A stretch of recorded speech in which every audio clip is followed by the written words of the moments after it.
Astagfirullahaladzim. Kita bersyukur pada Allah karena siang hari ini Allah masih memberikan begitu banyak nikmat, nikmat iman, nikmat Islam, dan satu lagi nikmat yang kadang-kadang sering kita lupakan, yaitu nikmat sehat. Mudah-mudahan jamaah PLN semuanya diberi kesehatan oleh Allah. Salawat serta salam kita sampaikan kepada contoh terbaik kita, Nabi besar Muhammad SAW, dan juga para keluarga, para sahabat, para tabi'in, dan juga pengikutnya yang setia. Mudah-mudahan kita bisa mendapatkan syafaatnya di yaumil akhir nanti. Amin ya rabbal alamin. Senang bisa hadir kembali. Ana minta izin share screen ya, Akhi ya.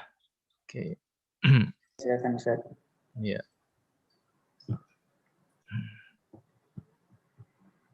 Sudah terlihat belum? Sudah terlihat belum? Oh, sudah Ustaz. Sudah ya, sudah. Iya. Hari ini temanya berat ini. Ini bagaimana mengenal autoimun. Mudah-mudahan bisa nyambung ya, mudah-mudahan ya. Karena kajian autoimun ini panjang dan luas ya. Ada 100 jenis penyakit autoimun. Nah, hari ini kita coba mengenal dulu deh. Walaupun nanti kita masuk yang lebih spesifik ke jenis-jenis autoimunnya. Baik. Ini kalau kita ngelihat kata auto itu kan berarti kan otomatis atau kembali ke diri kita sendiri. Imun itu kita tahu adalah sistem pertahanan tubuh. Di dalam tubuh kita ada pertahanan yang spesifik dan juga ada yang non spesifik. Ya, yang kita sebut dengan mekanisme sistem imun atau mungkin bahasa awamnya dikenal dengan istilah sel darah putih. Ya, dan itu adalah imun kita. Imun secara normal, secara fitrah, dia akan mengusir sesuatu yang asing. Mau itu bakteri, mau itu virus, ya, mau itu benda asing, mau itu mungkin zat yang dikenal asing. Itu fungsinya si imun itu sendiri. Nah, cuman ada satu kasus di mana imun ini kayaknya sudah tidak sesuai dengan fitrahnya gitu ya. Harusnya imun itu menjaga tubuh, tetapi imun ini malah merusak tubuh. Nah, ini berarti sudah tidak kembali kepada fitrah. Ya, harusnya tubuh itu dilindungi dari benda-benda asing oleh imun, tetapi ini malah tubuh itu dirusak oleh si imun itu sendiri.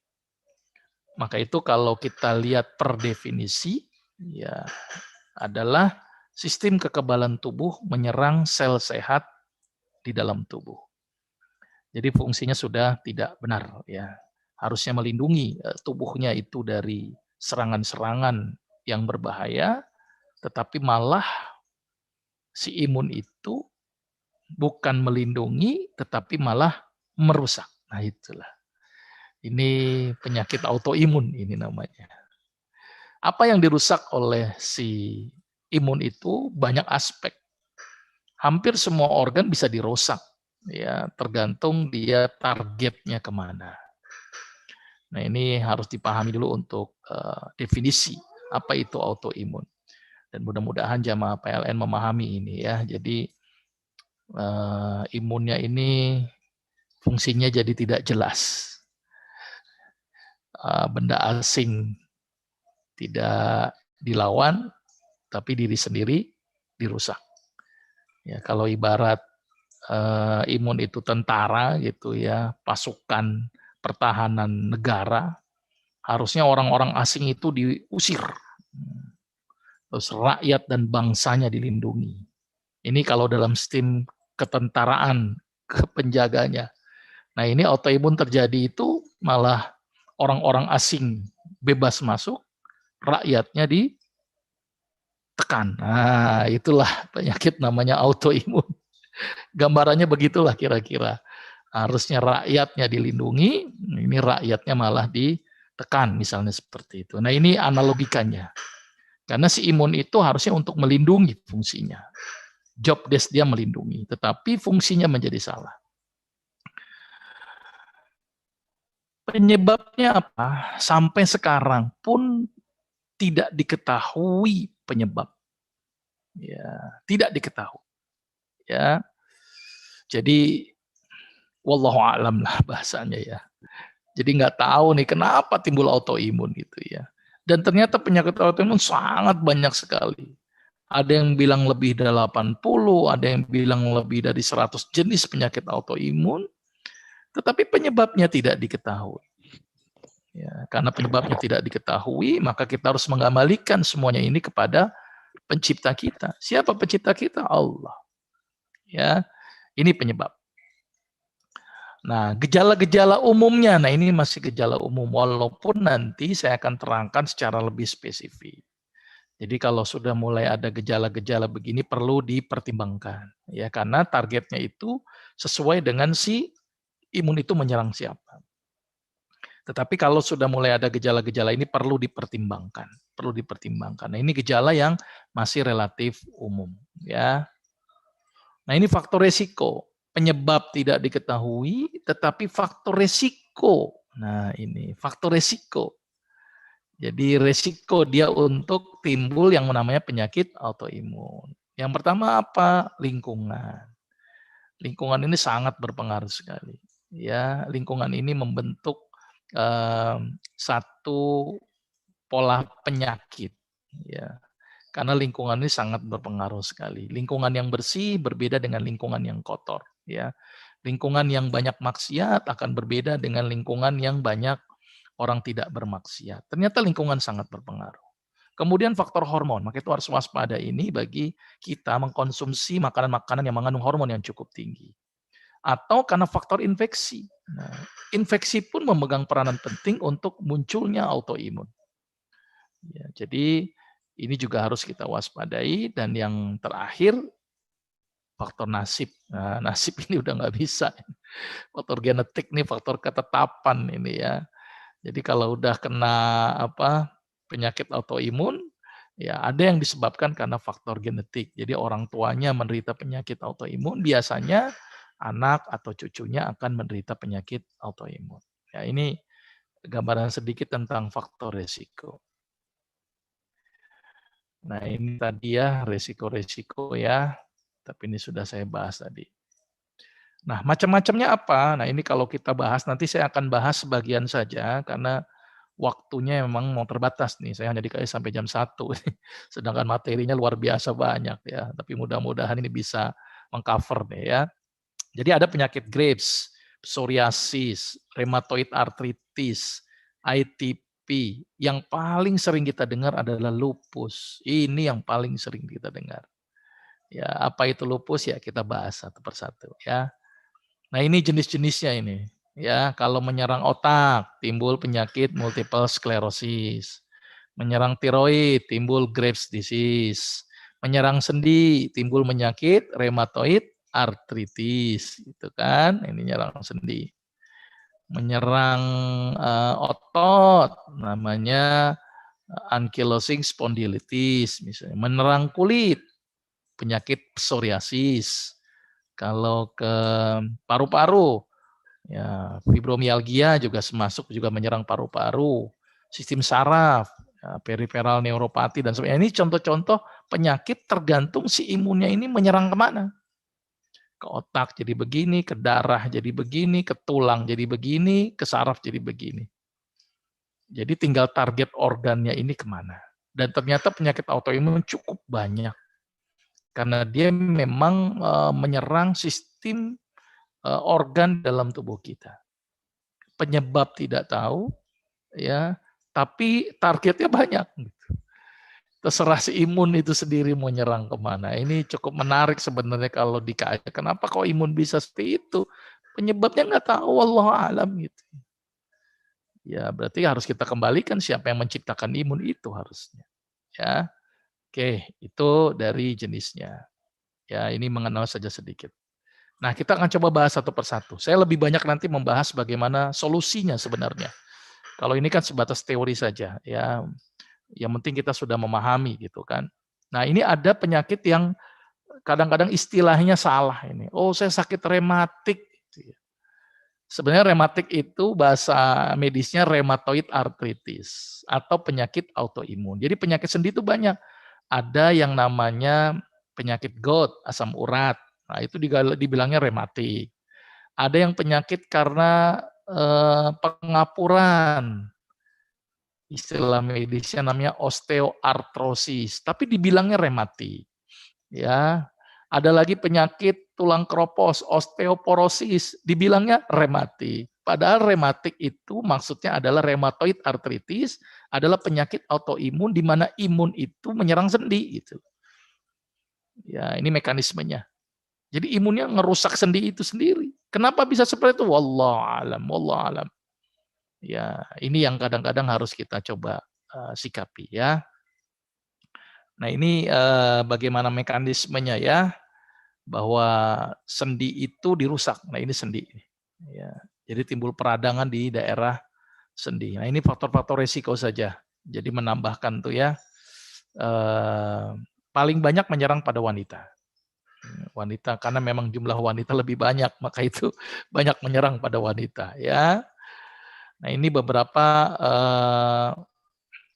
mekanismenya, faktor pencetusnya dan bahkan treatmentnya. Treatmentnya secara umum sebenarnya sama. Saya akan sampaikan nanti pada slide selanjutnya. Nah, ini tadi diperjelas saja bahwa ternyata penyakit rheumatoid arthritis itu ternyata punya masalah di persendian, ya, sendi. Tapi juga tidak menutup kemungkinan dia akan menyerang jantung dan bahkan menyerang otak. Nah, ini penyakit autoimun yang khusus ke rheumatoid arthritis. Biasanya menyerang pada usia 35 sampai 50 tahun, ya. Kira-kira seperti itu. Nah, ini gejalanya, gejala-gejala tambahan. Selain misalnya nyeri sendi, sendinya kok nyeri, padahal saya tuh masih muda, belum tua, kok nyeri sendi, tapi nggak ada demam. Nah, kalau cikungunya kan nyeri sendi ada demam. Tetapi ini penyakit sendi, nggak ada demam, asam urat normal, rongsen normal. Nah, curiga nih, jangan-jangan rematik atau si imunnya merusak sistem sendi. Nah, ini yang dikhawatirkan, ya. Oke, mudah-mudahan sudah paham. Ini hanya gambaran saja dulu. Ya, gejalanya seperti apa, terus menyerangnya kemana, nanti pengobatannya hampir sama secara umum. Nah, ini yang tadi saya bilang membedakan, apa itu sakit sendi gara-gara rheumatoid arthritis, apakah gara-gara asam urat itu gout, apakah gara-gara pengapuran, namanya osteoartrosis, ya, atau kondisi namanya gangguan otot, fibromialgia dianggap sakit sendi, padahal itu gangguan di otot. Nah, jadi harus dibedakan tuh, apa yang namanya rheumatoid arthritis, apa yang namanya osteoartritis, apa yang namanya osteoartrosis, apa yang namanya osteoporosis. Nah, itu harus dipahami oleh jamaah sekalian. Ya. Oke. Terus kedua, ini yang paling sering, lupus. Nah, ini keren ini penyakitnya lupus. Lupus ini lebih bersifat umum, hampir menyerang hampir mayoritas organ. Ya kulit, ya sendi, ya paru, ya ginjal, ke saraf tuh banyak banget. Maka itu kasihan tuh penderita lupus. Karena banyak yang diserang, banyak gejala. Ke paru-paru timbul masalah di paru-paru, ke ginjal timbul masalah di ginjal, ke kulit timbul masalah di kulit. Nah, itu namanya lupus sistemik lupus erythematosus. Disingkat SLE. Nah, ya ini bahasa medisnya. Faktor apa saja sih? Banyak faktor yang menyebabkan lupus. Sekali lagi, autoimun penyebab tidak diketahui. Faktor apa? Genetik, lingkungan. Nah, ini lingkungan ini. Ini saya membahas lebih panjang masalah lingkungan ini ya. Salah satunya adalah stres. Stres itu mendominasi ternyata. Saya mikir kok hampir mayoritas stres ya, penyakit itu disebabkan oleh stres, hipertensi stres, kanker stres, autoimun stres. Ya, hampir mayoritas penyakit stres tuh. Penyakit COVID terkena gara-gara imunnya menurun. Kenapa imunnya menurun? Stres. Ya kan? Stres itu hampir meliputi semua penyakit. Maka itu kunci untuk kesembuhan adalah jangan stres. Dan Islam mengajarkan konsep tidak stres. Apa yang diajarkan? Ala bidzikrillahi tatmainul qulub. Berzikir dengan mengingat Allah, membuat hati kita menjadi tenang. Dan ingat, tugas kita cuma satu. Ini saya refresh lagi, ingetin lagi. Wa ma khalaqtul jinna wal insa illa liya'budun. Kenapa penting nih Allah menekankan ini? Tugas kita cuma ibadah, dan ibadah itu harusnya bikin sehat. Karena kenapa? Tidak stres orang yang rajin ibadah. Orang yang banyak maksiat akan lebih mudah stres ketimbang dengan orang yang rajin ibadah. Selama ibadah itu dilakukan dengan cara yang ikhlas. Nah, ini kunci sebenarnya. Maka itu hindari stres. Dan biasanya orang stres itu pada tidak ngaku itu. Tapi perilakunya yang menyebabkan dia, kelihatan dia menjadi stres. Nah, mudah-mudahan jamaah PLN nggak ada yang stres semuanya. Ikhlas semuanya. Ya, di masa pandemi, di WFH, ya alhamdulillah. Ya, jadi jangan pernah stres. Karena stres menyebabkan imun kita bermasalah. Ya, imunnya jadi ikut stres ya. Karena imunnya stres nggak bisa membedain ini musuh apa ini teman. Semuanya itu dirusak oleh si imun. Ya. Terus kemudian infeksi, ya ada beberapa virus-virus tertentu yang ternyata juga bisa menjadi pemicu timbulnya lupus. Sama obat-obatan. Maka itu hati-hati penggunaan obat-obatan. Hati-hati. Ya, ada berapa obat, misalnya obat kejang, ya. Di sini diduga ini obat kaptopril nih, diduga aja di sini ya metildopa, ya banyak aspek ya. Dan juga faktor-faktor hormonal. Nah, ini sering pada mohon maaf pada wanita itu suntik KB itu harus waspada. Ya, suntik KB itu kan hormonal. Nah, hormonnya cukup berisiko. Jadi kalau mau KB sih ya paling aman azal, ya paling aman. Ya. Tapi masalahnya banyak nggak sempat ya. Jadi langsung jadi. Ya udahlah, kalaupun pakai alat KB, saran saya yang model apa IUD, ya intrauterine device, yang orang nyebut istilahnya apa ya spiral lah. Dulu namanya spiral, sekarang Koperti. Nah itu jauh lebih aman ketimbang dengan terapi hormonal, terapi suntik, terapi pil, terapi susuk. Nah itu cukup beresiko, ya. Tapi yang paling aman tadi azal atau pakai kondom. Cuman kalau kondom mungkin tidak nyaman kali ya. Nah ini beberapa faktor hormonal. Biasanya wanita yang pakai suntikan hormonal, nah ini cukup berisiko menyebabkan timbulnya lupus. Ingat, faktor resiko. Faktor resiko. Ya, bukan faktor penyebab. Penyebabnya wallahu a'lam. Nah ini kita harus melakukan saluri, periksa lupus sendiri ya. Jadi kalau udah mulai ada warna pertama merah-merah di wajah dan bintik-bintiknya itu kayak gambaran kupu-kupu. Nah, maka itu disimbolnya nih kupu-kupu. Jadi lihat wajahnya. Makanya dokter itu penting melihat wajah seorang. Ya, perlu dilihat tuh, ada masalah nggak itu. Oh ternyata ada gambaran butterfly, nah itu curiga. Ya, terus apalagi gejala-gejala yang lain, kulit menjadi sensitif, soalnya sinar matahari langsung bermasalah. Ya, terus kemudian kalau dia menyerang darah, bisa menyebabkan kondisi yang namanya anemia.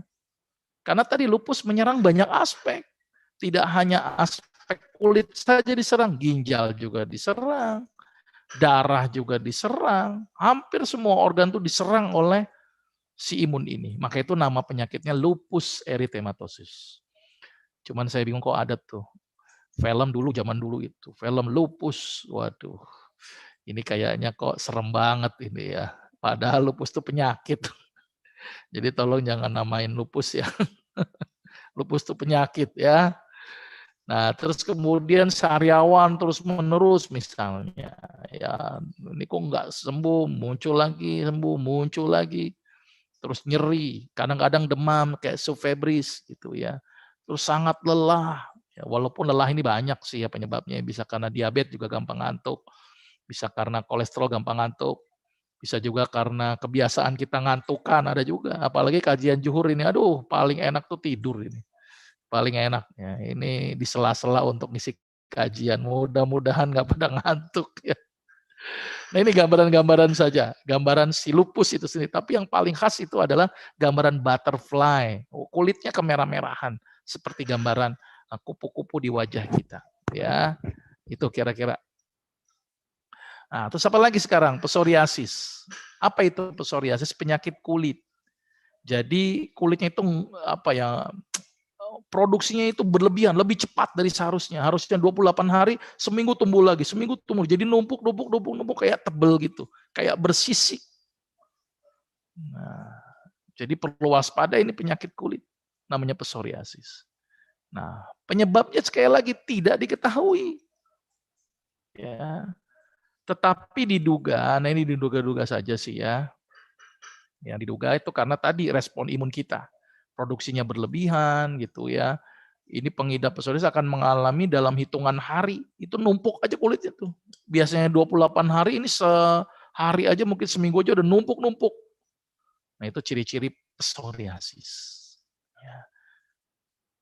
Nah ini gambaran contoh-contoh kulit-kulitnya. Mungkin jelas lah kali ya, mudah-mudahan ya. Ini gambar-gambar kulit psoriasis sebenarnya. Ya ini kulit normal, ini kulit psoriasis tuh ada tumpukan-tumpukan di atasnya. Jadi kalau kita ngelihat tadi gambar tadi kan numpuk nih di atas. Nah ini kulit yang diproduksi terus-terusan. Nah ini tuh. Nah ini kulitnya jadi numpuk nih, warnanya jelas nih ya, tapi mungkin agak kurang jelas ya. Nah intinya beginilah, bagian kulit yang memerah, yang terasa kering, tebal, dan bersisik biasanya. Kadang-kadang ada gangguan di daerah sendi gitu ya. Kadang-kadang kulit kering yang bisa sampai pecah-pecah dan berdarah sampai seperti itu. Nah ini salah satu gejala-gejala umum. Nah faktor risikonya apa tuh? Faktor risiko ya bukan penyebab. Keturunan, tapi tolong jangan disalahin keturunannya ya. Trauma kulit, konsumsi alkohol, infeksi virus, stres lah gitu. Aduh. Maka itu saya tuh kalau ngobatin pasien stres dulu deh. Saya suruh pasien senyum dulu deh. Kalau sakit udahlah, nikmati saja, ikhlaskan saja. Ini sudah ketentuan dari Allah mungkin. Dan ingat bahwa sakit ini menghapuskan dosa-dosa. Ya. Nah, ini yang harus dipegang benar-benar. Nah, ini gambaran kulitnya nih jelas nah ini ya. Jadi kayak numpuk kulitnya di atasnya ini. Ya, kira-kira begitulah. Ini psoriasis. Ini juga penyakit autoimun. Graves, apa ini Graves? Penyakit yang menyerang ini tiroid. Ya, tiroidnya itu jadi hipertiroid, jadi membesar. Maka itu kenapa tanda-tandanya adalah berat badan turun, jantung meningkat, detak jantung meningkat, cemas. Nah ini penyakit Graves. Ya, dia menyerang tiroid, terus perbandingan perempuan lebih besar daripada laki-laki. 8:1, bayangin coba. Ya, dan menyebabkan hipertiroid, tiroidnya itu jadi besar nih. Jadi di daerah sini ya, orang bilang gondok. Sebenarnya kelenjar tiroid itu di sini. Ya, kalau yang di sini nih, orang bilang gondongan itu virus. Ya, namanya parotitis epidemika. Ya, kalau ini memang tiroidnya di sini. Dia kalau dia menelan tuh kelihatan bergerak. Nah, dan penyakit Graves atau imun itu menyerang si tiroid, 80%, 50-80% menyebabkan hipertiroid. Karena hipertiroid apa yang terjadi? Jantung berdetak cepat, berat badan turun, sering lapar. Nah itulah kondisi-kondisi yang disebabkan oleh hipertiroid. Nah ini gejala-gejalanya, tapi ini cukup dilihat sajalah. Intinya sering gemeteran, lapar terus, makan banyak, tapi badannya kurus terus. Mata kadang-kadang nonjol gitu ya. Maka itu perlu dilihat tuh, mata itu penting. Ya, bulging eyes itu perlu diperhatikan. Nah, terus yang ini selanjutnya mungkin terakhir kali ya, ITP. ITP itu penyakit autoimun yang menyerang trombosit. Jadi trombositnya dihancurkan mulu. Jadi kalau trombositnya dicek rendah tapi nggak ada demam, berarti ITP. Kalau ada demam, curiga demam berdarah. Ya, kita bisa bayangin orang yang demam berdarah kan yang dikhawatirkan apa? Tadi kan perdarahan, karena trombosit fungsinya menutup lubang-lubang di dinding pembuluh darah. Nah ini imunnya tuh ngerusak si trombosit. Maka itu risiko sekali nih orang-orang yang punya penyakit ITP, gampang sekali terjadi perdarahan. Dan ending ini jadi malah timbul anemia. Nah ini ya, jadi timbul seperti mimisan gitu ya, haid berlangsung lama, gitu ya. Terus kemudian kadang-kadang muntah juga mengeluarkan darah, BAB juga menjadi lebih hitam karena terjadi perdarahan dan sebagainya. Ini penyakit ITP. Ya, bahkan mata juga kadang-kadang terjadi perdarahan. Karena kenapa? Trombositnya dirusak sehingga tidak ada zat beku darah. Nah, ini tanda-tandanya kadang-kadang bikin bintik-bintik gini nih. Perdarahan di bawah kulit. Bedanya apa sih dengan bentol? Kalau bentol dilebarkan akan menghilang. Kalau ini nggak hilang. Ini disebut dengan peteki. Ya, peteki itu khas sekali. Bintik-bintik. Jadi silakan aja lihat bintik-bintik merah di bawah kulit jumlahnya banyak. Tapi nggak demam, perlu diwaspadai. Perlu diwaspadai bahwa ini penyakit ITP. Ya, oke, itu ITP. Nah, bagaimana pengobatan medisnya? Ini biar langsung masuk ke materi. Akhi, Anda sampai jam berapa nih, Akhi? Takutnya kebablasan. Masih cukup waktunya, Akhi, ya? Karena ini agak panjang di sini. Masih Ustaz, sampai 1:30 Ustaz. Masih. Iya. Oh, 1:30. Alhamdulillah. Baik. Apa itu pengobatan medis? Rata-rata karena ini penyakit autoimun, imunnya apa ya? Merusak sel, maka akan diberikan obat-obat yang menurunkan imun. Jadi imunnya ditekan. Obat-obat steroid, golongan-golongan obat-obat imunosupresan, ditekan tuh. Makanya tuh kalau ini obat ini di stop, dia langsung kayak apa ya? Kayak rebound fenomen, kayak rebound. Rebound itu apa ya? Ditekan, tapi kalau udah di stop mendadak, dia bisa meningkat cukup tinggi responnya. Maka itu obat-obat steroid itu perlu dipertimbangkan. Ketimbang tambah lagi efek-efek obat steroid perlu dipertimbangkan. Obat-obat steroid itu biasanya akan merusak beberapa organ tubuh, misalnya diantaranya lambung, ginjal, itu perlu diwaspadai. Konsepnya adalah ditekan. Konsepnya ditekan. Dan juga obatan-obatan golongan apa ya, obat-obat imunosupresan lainnya yang anti TNF misalnya. Nah, itu juga menekan respon imun. Tapi yang namanya ditekan, pasti imun gimana ya? Ini logik saja nih. Kita nih ditekan terus-terusan, pasti kita akan berontak. Maka itu sifat obat ini hanya menekan imun. Menyembuhkan enggak? Tidak. Boleh jadi suatu saat muncul lagi itu autoimunnya. Ya, jadi ini yang agak sedikit berbeda ini ya dari cara pengobatan-pengobatan yang jauh lebih alami. Nanti kita lihat bagaimana perbandingannya. Tapi yang pasti metode yang dipakai ini adalah menekan imun. Karena kalau imunnya itu tidak ditekan, dia akan merusak. Maka itu ditekan si imunnya. Jadi ibaratnya apa ya? Ini ada orang mau ngerusak, membunuhin rakyatnya misalnya gitu ya. Jadi ditekan tuh si pembunuhnya, ditekan si imunnya, ditekan itu tentaranya, pasti tentaranya berontak. Ya kan? Terus gimana cara yang paling enak? Ya, menurut saya pendekatannya harus pendekatan yang sifatnya apa ya? Persuasif orang bilang ya. Dialogis. Nah, jadi si imun ini diajak dialog gitu ya. Ya, Dokter Agus aneh-aneh nih, sel darah putih diajak dialog. Ini dialogis ini. Sebenarnya pendekatannya jangan supresif, tapi pendekatan dialogis. Kalau ini kan supres, nekan, imunnya ditekan. Tambah lagi efek samping obat yang cukup mengerikan. Nah ini pengobatan medis. Terus bagaimana pengobatan secara islami dan alaminya? Nah ini menarik ini setelah dikaji. Ini menarik. Jadi begini, prinsip-prinsipnya seperti ini. Kita tahu bahwa sel darah putih, kuman, sel tubuh kita sendiri, itu diciptakan oleh Allah. Ya, diciptakan. Dia merupakan makhluk juga. Logiknya makhluk ya karena dia bisa bergerak, membelah diri. Sel darah putih itu kan bergerak saja otomatis. Tidak ada tuh kita menyuruh sel darah putih, sel darah putih saya sakit radang tenggorok, tolong dong bergerak ke tenggorok, nggak bisa itu. Seolah-olah dia punya nyawa sendiri, gerak sendiri aja itu si imun itu.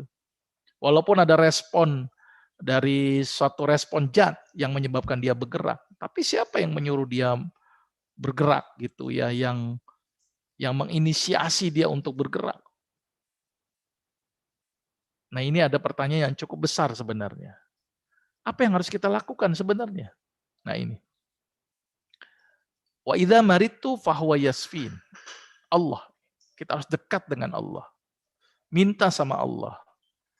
Zikrullah juga penting, karena mereka makhluk.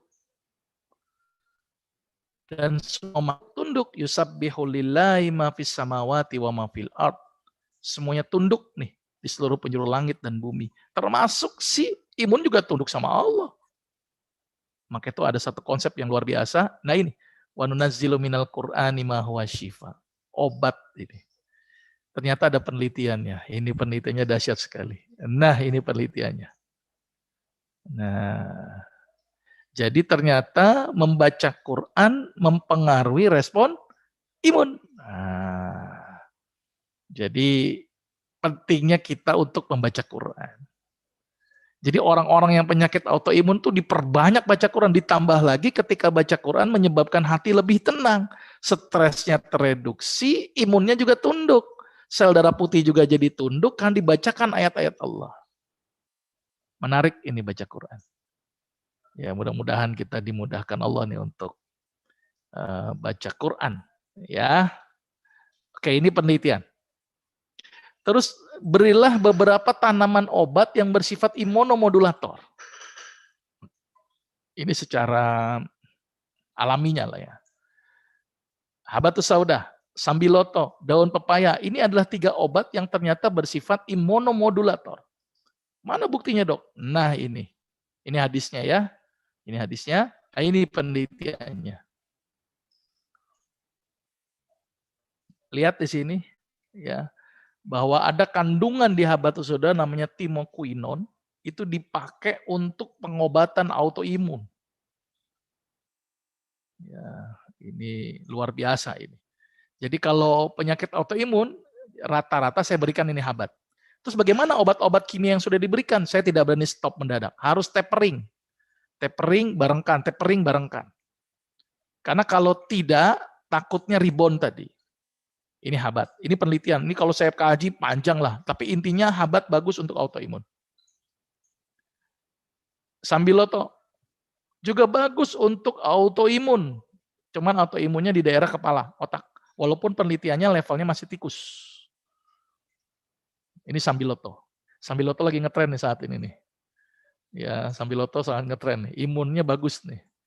Kalau herbalnya habat, nah Indonesianya habat tuh sambiloto. Sambiloto ini luar biasa ini. Saya itu setiap hari praktek kan, setiap hari ketemu pasien COVID terus-terusan itu. Setiap habis saya periksa radang tenggorok, saya kira radang tenggorok, informasi dia COVID dok, berarti saya sudah kontak. Ada orang yang sakit tipes, ya sakit perutnya, saya kira mungkin tipes, ternyata dikabar kabar, ternyata dia COVID dok. Waduh, setiap hari saya COVID ini, berarti kontak nih saya ini kan. Repot banget, nggak praktek kok.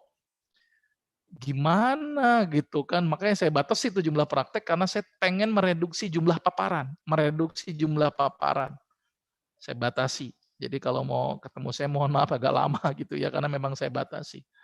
Nah, apa yang saya lakukan setiap praktek itu? Ya salah satunya saya makan 2 tanaman obat ini, sambiloto sama habatus sauda. Ini yang saya rutinkan supaya imun saya terjaga. Supaya tidak timbul autoimun dan supaya tidak timbul imun saya rendah. Maka itu namanya modul. Modul itu apa sih? Diajarin gitu, dibenerin, diselaraskan, bukan disupressing. Kalau steroid kan suppressing, kalau ini modul. Jadi cara alami, cara yang bijak buat saya ya. Jadi pendekatannya itu bukan pendekatan supresan, tapi pendekatannya adalah dialogis, dialog gitu loh. Persamaan persepsi ya kira-kira begitulah. Jadi di tabayun ini kenapa sih imun ngapa sih kau ngerusak ini sih? Ini kan teman sendiri kenapa dirusak gitu loh. Ini sama-sama rakyat yang bawa rukun misalnya begitu. Ini gambarannya saja. Jadi tanaman obat itu cara kerjanya tadi bersifat memodulasi ya. Ya ini juga tambahan, ini contoh sambiloto yang dipakai untuk pengobatan sakit sendi rheumatoid arthritis. Ini contohnya dan ini jurnal penelitiannya. Ya. Ini penggunaan itu daun pepaya. Nah, jadi bagi jamaah yang senang Masakan Padang, jangan padangnya doang, daun pepayanya ditinggalin lagi. Malah buat saya makanin daun pepayanya yang banyak. Ya, dagingnya mah dikit aja lah. Daun pepaya ini hebat, daun pepaya ini pahit tapi hati-hati untuk yang asam urat. Kadang-kadang bisa timbul sakit asam urat itu. Tetapi kalau untuk kasus autoimun, saya suruh makan daun pepaya, bagus sekali daun pepaya ini. Dia bersifat memodulasi. Beda ya, mensupresi sama memodulasi. Jadi ada 3 tanaman obat yang ternyata sangat support untuk penyakit autoimun. Ya, habatus sauda, kemudian apalagi tadi sambiloto, kemudian daun pepaya. Daun pepaya. Oke ya. Nah ini bekam juga, ada penelitian juga bekam ini bagus. Ini penelitian ya. Jadi bekam itu sangat mempengaruhi respon imun. Nah ada satu hadis yang saya tertarik ketika tadi membuat makalah. Ini hadis ini keren banget. Panjang nih hadisnya, tapi baca yang bawah aja deh. Rasulullah menyuruh kita agar sesekali bertelanjang kaki. Ini menarik ini. Selama ini kita kan jangan nyuruh anak nyeker ini. Ini bahasa apa ya? Bahasa Betawinya nyeker gitu ya. Tapi ingat itu sekali-kali nyeker. Makanya itu orang kalau di sawah itu petani kan nyeker itu kan, kena lumpur, kena apa.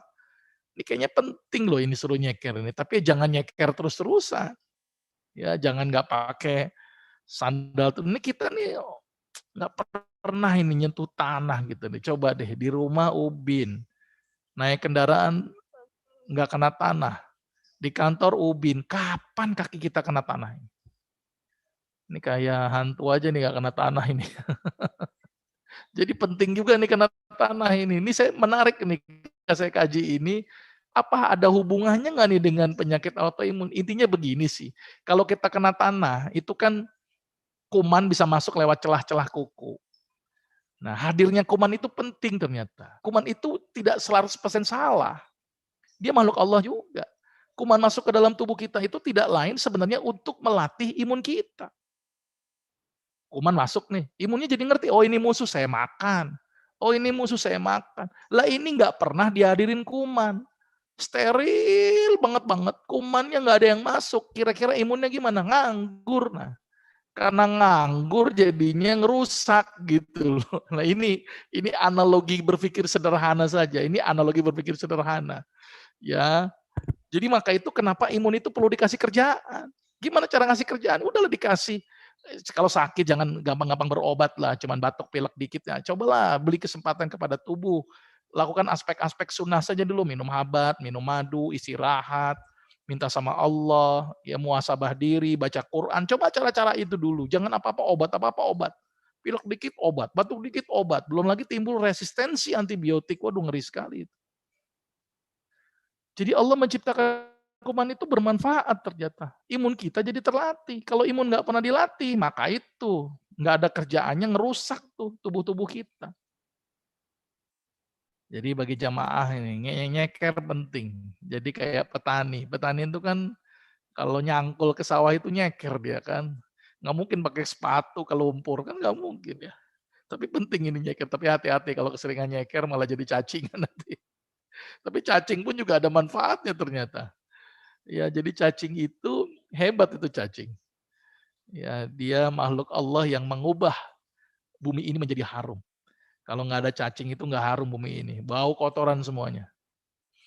Ya, hebat itu cacing. Bahkan dipakai untuk mengencerkan darah. Dokter spesialis penyakit dalam sering meresepkan tuh pengencer darah kalau dia pakai Aspilet atau pakai Copidogrel kan bikin lambung sakit. Nah, resepannya adalah cacing.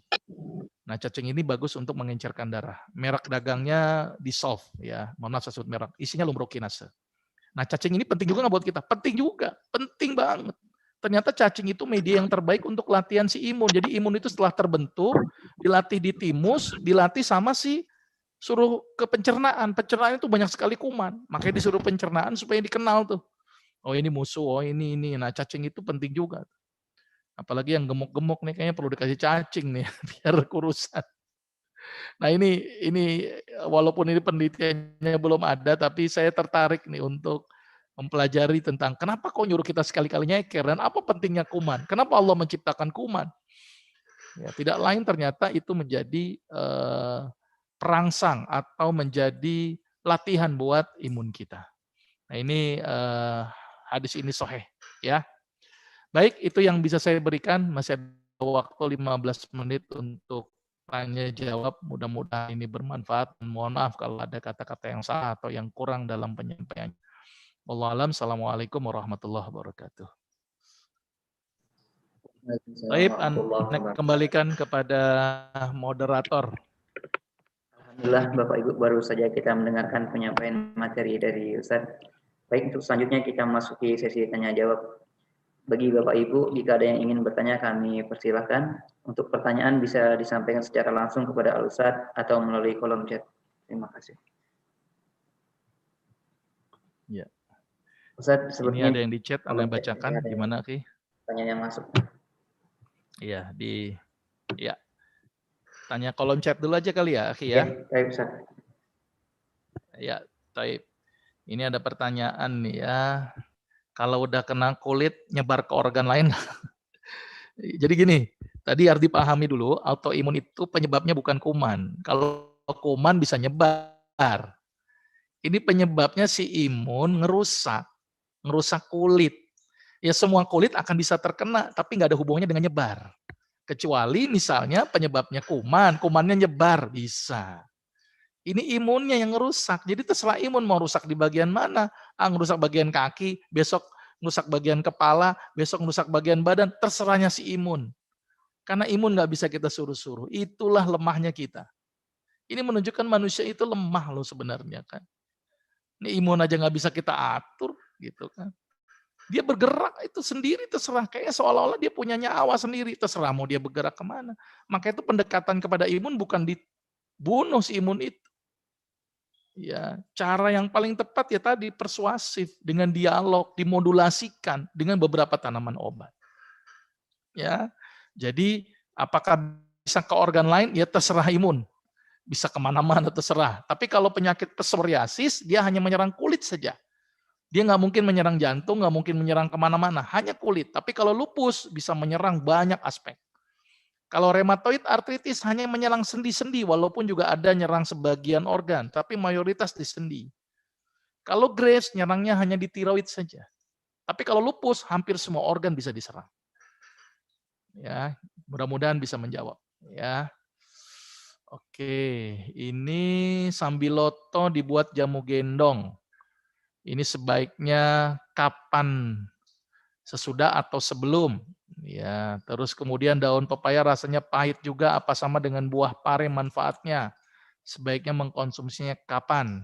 Selanjutnya untuk buah, bila sudah makan sebaiknya berapa lama jedanya? Mohon ya. Baik, jadi ini satu tulisan bisa subuh ini saya terangin sampai subuh. Tapi nggak apa-apa, sedikit ya mungkin ya. Jadi begini, jamu gendong saya bukan anti ya, bukan anti. Malah saya kerjasama dengan jamu gendong. Kelemahan mereka itu tidak sesuai aturan dosisnya itu aja. Dosisnya tidak tepat. Atau kadang-kadang mencampurkan tanaman ini, tanaman ini, tanaman ini, tanaman ini gitu kan. Nah itu resiko sebenarnya buat saya. Ditambah lagi khawatir higienisitasnya, itu perlu dipertimbangkan. Mendingan kalau mau beli aja benar tapi dengan takaran. Kalau saya begini, ada pasien nih misalnya nih, saya suruh Bu kalau sakit mah pakai temulawak dan kunyit. Ah males dok, pakai kapsul, ah ribet. Ada nggak yang pakai minuman aja? Nah saya resepin tuh. Tolong Mbok jamu bikinnya kunyitnya 2 jari, temulawaknya ukurannya 2 jari, dipotong kecil-kecil, direbus dengan 3 gelas air, diminum 1 gelas air. Jadi ada dosisnya. Jalankan ini pagi dan sore sebelum makan selama 1 bulan. Selama berapa bulan? Nah, biasanya Mbok Jamu nerima resep dari saya. Gitu. Maka itu di tempat saya ada istilah Mbok Jamu nerima resep. Nah, itu tuh gara-gara resep itu. Karena kadang-kadang mereka tidak tepat takarannya, sembarangnya cemplang-cemplung. Nah, ini yang jadi permasalahan. Jadi saran saya sebaiknya pakai aturan dosis. Dok, saya kan nggak tahu dosisnya di mana. Ya sudah, Bapak tinggal download. Ya, Pak. Sugeng, di internet ada namanya buku di kemenkes.go.id, namanya Formularium Obat Herbal Asli Indonesia. Ini yang mengeluarkan Departemen Kesehatan loh Pak. Tapi nggak ada dokter yang memakai, saya bingung. Dokter nggak ada yang memakai. Saya nggak tahu deh, ya mungkin kalau obat herbal nggak laku kali ya, Allah alam deh ya. Itu tinggal download, ada aturan dosisnya, ada berapa gramnya. Nah itu penting. Dan sebaiknya konsumsi sambiloto harus sesudah makan. Sesudah makan. Karena sudah makan, karena dia bersifat pahit, takutnya tidak nyaman di lambung. Dan perlu saya ingatkan, sambiloto bikin tensi turun, bikin gula turun, bikin sembelit, 3 ini perhatikan. Maka itu sebaiknya kalau Bapak minum sambiloto, ya dan sedikit garam.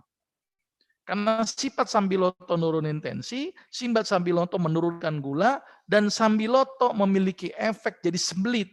Maka itu harus memperbanyak sayur dan konsumsi madu. Madu akan memperlancar.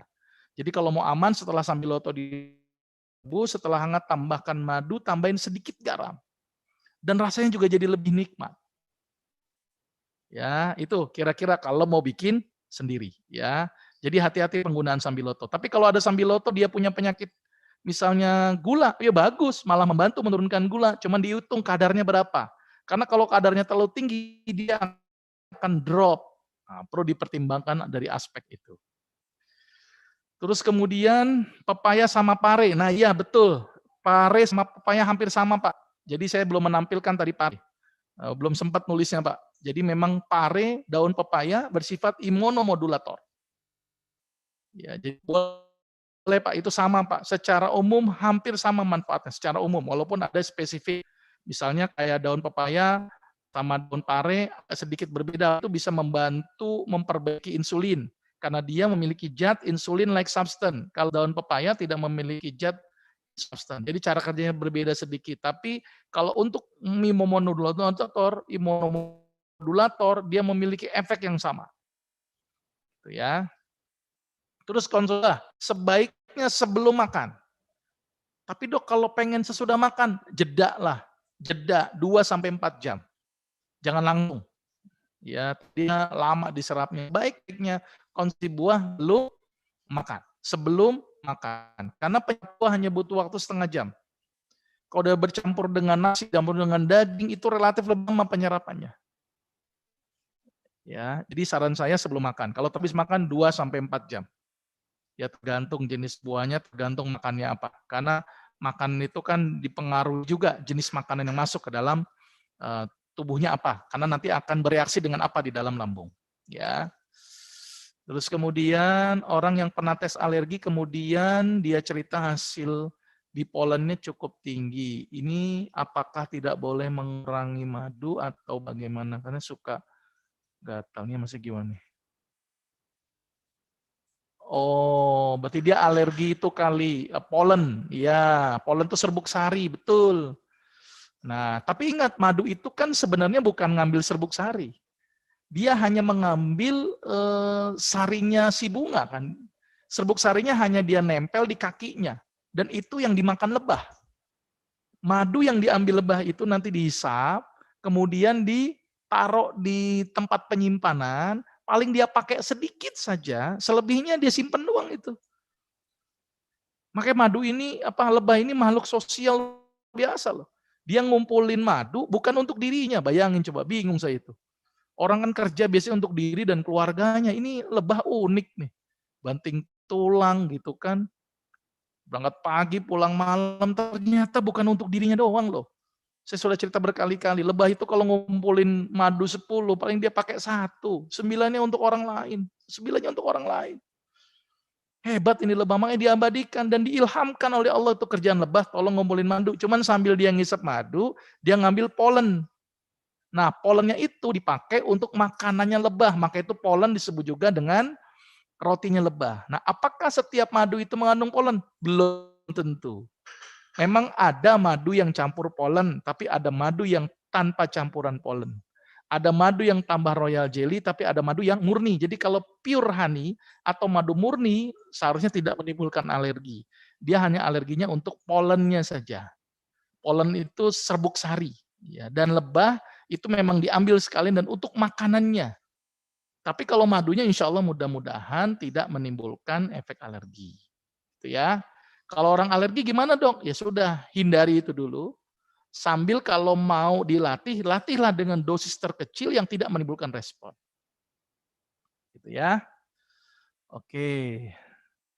Terus kalau untuk sambil apakah harus yang asli kita dan kita olah sendiri atau kita bisa beli? Nah boleh. Boleh diolah sendiri dengan takaran dosis, boleh beli yang sudah jadi, tapi lihat sumbernya terpercaya. Sumbernya harus terpercaya dulu. Dia sudah dicoba belum obat ini ke konsumen gitu. Ini penting juga ini. Karena banyak sekali obat yang beredar tapi dia belum pernah mengalami uji-uji. Maksudnya gimana ya? Kalau uji lab mungkin sudah, karena POM-TR harus ada uji lab, tapi uji ke pasien bagaimana?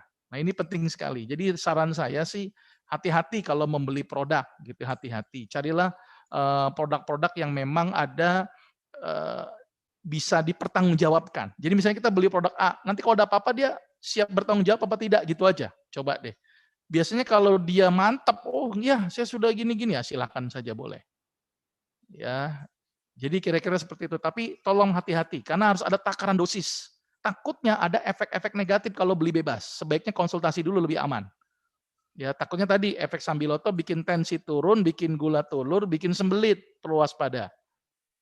Ya, jadi coba perhatikan sumbernya itu harus benar. Ya, sumbernya harus dipercaya. Nyeri sendi, ya, frozen shoulder, ya. Iya, frozen shoulder, frozen tuh kaku, shoulder bahunya kaku. Apa penyebab bahu kaku? Bisa karena otot, bisa karena sendi tadi. Tapi paling banyak kasusnya gara-gara otot. Ibarat daging masuk lemari es, kira-kira kaku nggak itu dagingnya? Kaku. Sama dengan otot kita. Kadang-kadang kalau dengan respon dingin yang berlebihan, biasanya orang yang di kantor, belakangnya ada AC, terus pundak kita jadi dingin, nah itu kadang-kadang kaku. Nah itu kadang-kadang disebut dengan frozen shoulder. Atau bisa disebabkan juga karena aktivitas otot yang monoton. Orang bilang apa ya, salah bantal lah misalnya itu ya. Itu juga bisa itu menyebabkan frozen shoulder, kaku intinya kan. Tapi bantalnya yang disalahin, kasihan itu bantalnya, cuman ditidurin tapi disalahin gitu kan. Padahal gara-gara posisi kita yang salah. Nah, biasanya sih umumnya karena otot. Otot itu bisa membaik dengan pemijatan gitu ya, atau dengan apa ya, dengan penghangat, kalau memang penyebabnya otot. Tapi juga ada frozen shoulder disebabkan karena sendi. Nah, coba nanti di rongsen apakah karena otot, apakah karena sendi gitu ya. Terus ini sering alergi gatal, sangat menyiksa setelah makan dari laut, udang. Padahal nggak pernah alergi. Nah, sama ini. Jadi penyakit itu nggak tahu munculnya kapan. Dulu saya itu nggak sakit alergi, kok sekarang alergi? Ya bisa aja penyakit itu munculnya kapan. Dulu saya nggak keriput, kok sekarang keriput? Ya emang udah tua gitu ya. Dulu saya nggak sakit darah tinggi, sekarang darah tinggi, ya wajar karena garam terus. Nah alergi itu muncul tidak diketahui kapanpun, dia mau datang terserah. Ya, sama dengan imun, imun juga nggak tahu, saya kok sekarang gampang batuk pilek ya, dulu nggak gampang pilek, oh berarti imunnya yang berbeda, imun saya dulu bagus, sekarang mungkin jelek, kenapa bisa begitu? Wallahu alam. Jadi nggak bisa menjudge bahwa, oh saya dulu nggak alergi kok sekarang alergi, bisa jadi muncul alergi sekarang, dulu belum, karena mungkin imunnya masih bagus. Terus bagaimana dok solusinya? Hindari udang dulu. Tapi kan saya doyan udang, latihan dikit demi sedikit. Setelah hindari dulu, alerginya hilang, gitu hilang, kemudian ambil udangnya dengan dosis terkecil, dikit, dikit, coba alergi, oh enggak, terus pertahankan selama seminggu. Oh bagus nggak alergi. Nah besok minggu kedua dinaikin agak 2 cuil. Oh bagus 1 buah. Oh bagus 2 buah. Begitu kira-kira. Itu namanya sensitisasi. Latihan untuk alergen. Obat alami alergen itu salah satunya adalah habatus sauda juga. Silakan konsumsi habatus sauda. Gitu ya. Ini radang usus besar atau kolitis. Nah berarti kan ada infeksi tuh. Nah, berarti kalau infeksi carilah tanaman obat yang memiliki efek anti-infeksi. Salah satunya apa? Sambiloto juga memiliki efek anti-infeksi. Kunyit juga memiliki efek anti-infeksi. Madu juga memiliki efek anti-infeksi. Kalau bicara yang paling aman ya udahlah pakai aja madu sama kunyit sama sambiloto. Berapa dosisnya saya lihat dulu, ada keluhan nggak? Kalau misalnya kolitis menyebabkan sembelit, jangan pakai sambiloto, hanya pakai kunyit sama madu. Tapi kalau misalnya dia tidak ada keluhan sembelit, maka saya berikan sambiloto. Tapi kalau dia ada nyeri yang sangat, saya tidak berikan sambiloto. Saya akan berikan tanaman obat yang lainnya, misalnya dengan sereh. Ya, misalnya seperti itu. Nah, ini harus dilihat dulu kolitisnya dan gejala penyertanya ada nggak, perlu diperhatikan juga. Sambiloto bisa untuk obat COVID. Nah, jangan bilang begitu, nanti saya ditangkap, Pak. Ya. Jangan ngobrol herbal bisa obat COVID, kita tangkap. Bahasanya begini, bahasanya herbal meningkatkan imun. Kan tadi saya bilang imunomodulator sehingga kita tercegah dari COVID. Kalaupun orang yang sudah terkena COVID, kan obatnya kan dengan respon imun, maka itu vaksin kan, vaksin itu akan menciptakan imunnya yang akan bekerja. Nah, dengan adanya COVID, masukin sambiloto, imunnya teraktivasi, bisa melawan si COVID, sembuhlah COVID-nya.